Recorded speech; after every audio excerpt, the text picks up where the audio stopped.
Hi friends, good afternoon. இன்றைக்கி பார்த்தீங்கன்னா எங்கள் ஏரியாவில் கரண்ட்டே இல்லை. இப்போ தான் வந்தது கரண்ட் இல்லையேன்னு சொல்லிட்டு மெத்தைக்கு போனேங்க. மெத்தையில் போய் இன்றைக்கி பல வேலை பார்த்தேன்.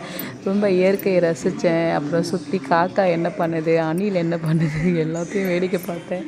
சரி, ரொம்ப நேரம் வேடிக்கை பார்த்து டயர்ட் ஆகிட்டு அதுக்கப்புறம் பார்த்தீங்கன்னா அங்கே இங்கே பாருங்க, இதில் எவ்வளோ புல் தெரியுமாங்க, அவ்வளோ புல் முளைச்சிருந்தது. அதெல்லாம் பிடுங்கி மாட்டுக்கு வச்சுட்டு இதை எல்லாத்தையும் க்ளீன் பண்ணிவிட்டு அதுக்கப்புறம் என்னோடய இன்னொரு தொட்டியில் குண்டுமல்லி செடியில் வந்து பார்த்திங்கன்னா ஒரு செடி முளைஞ்சிருந்தது. இதோ வச்சுருக்கேன் பாருங்கள். அது என்ன செடி அப்படின்னு கமெண்ட்டில் கரெக்டாக சொன்னோம். இந்த மாட்டுக்கு தாங்க அந்த புல்லை கொண்டு போய் போட போகிறேன். நீங்கள் பாருங்க, இவ்வளோ புல்.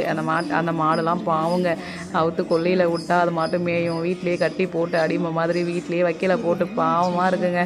எங்கள் ஊர்லலாம் மாடெல்லாம் அவுத்து விட்டு அது மாட்டு ஜாலியாக மேய்ஞ்சிட்டு வீட்டுக்கு வருங்க, இல்லைனா கட்டி போட்டுருவோம் நாங்கள். ஆனால் இங்கெல்லாம் அப்படி இல்லை, வீட்லேயே கட்டி போட்டு வச்சுருக்காங்கங்க. இங்கே பாருங்கள், சூப்பராக இருக்கா? எப்படி இருக்குன்னு கமெண்ட்டில் சொல்லுங்கள். அது என்ன செடின்னு சொல்லுங்கள்.